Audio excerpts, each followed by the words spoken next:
Mesdames et messieurs, chers invités et confrères et conseillers de la franc-maçonnerie, je me tiens devant vous aujourd'hui pour aborder un sujet d'une importance capitale. Depuis des siècles, les symboles maçonniques sont utilisés pour promouvoir l'unité, l'amour fraternel et la tolérance entre ses membres. Cependant, c'est avec une grande tristesse que je dois attirer votre attention sur une tendance sombre et sinistre perpétuée par certains individus, à savoir l'utilisation abusive des symboles maçonniques pour dénigrer et vilipender la foi islamique. Ce n'est un secret pour personne que l'islamophobie est en hausse depuis quelques années, et il est de notre devoir, en tant que francs-maçons, de dénoncer cette haine et ce fanatisme.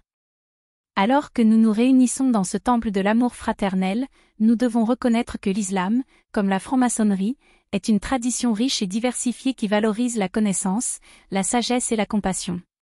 L'un des exemples les plus flagrants de cette utilisation abusive des symboles maçonniques est l'appropriation de l'équerre et du compas, un symbole de notre métier qui représente l'équilibre, l'harmonie et la recherche de la vérité. Certains ont utilisé cet emblème pour caricaturer et se moquer du prophète Mahomet, sur lui la paix, réduisant l'histoire riche et complexe de l'islam à une caricature simpliste et offensante. De même, l'œil qui voit tout, symbole de la sagesse et de la guidance divine, a été utilisé pour perpétuer des stéréotypes néfastes sur les musulmans et les arabes. Ce symbole sacré, censé nous rappeler la présence divine qui nous guide dans notre cheminement, a été détourné pour répandre la peur et la haine envers une communauté entière. De plus, l'utilisation de phrases et de mots de passe maçonniques, tels que « amour fraternel », tolérance, a été cyniquement employée pour masquer une intolérance profondément ancrée envers les musulmans. C'est une perversion grossière de nos principes que d'utiliser le langage de l'unité et de la fraternité pour justifier la discrimination et l'exclusion. Mais, mes chers frères et sœurs, ce n'est pas le seul exemple de cette tendance inquiétante. L'utilisation abusive des symboles maçonniques a également été utilisée pour justifier la violence et la répression contre les communautés musulmanes.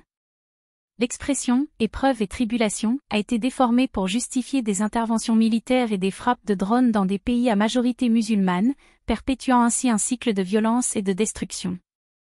En outre, certains ont utilisé le symbolisme maçonnique pour créer une fausse dichotomie entre les valeurs occidentales et les valeurs islamiques, sous-entendant que les deux sont mutuellement exclusives et incompatibles. Il s'agit là d'une simplification grossière de la nature complexe et multiforme des cultures occidentales et islamiques, et il est de notre devoir en tant que francs-maçons de promouvoir la compréhension et le dialogue entre les différentes communautés. Un autre exemple de cette utilisation abusive des symboles maçonniques est l'appropriation du concept de « temple de Salomon » pour justifier une rhétorique islamophobe.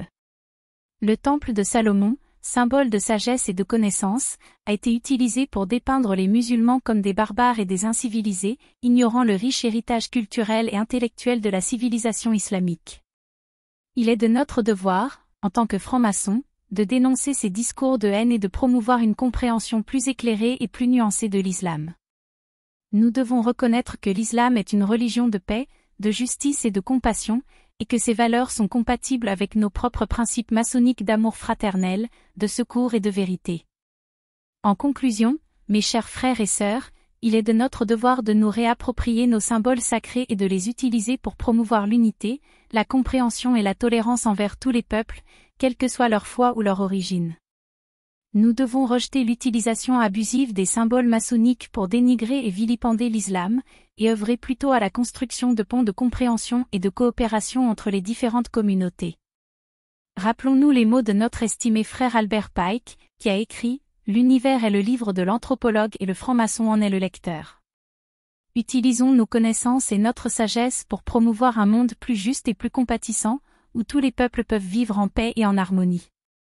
Efforçons-nous de créer un monde où l'équerre et le compas, l'œil qui voit tout et le temple de Salomon sont des symboles d'unité et de fraternité, plutôt que de division et de haine.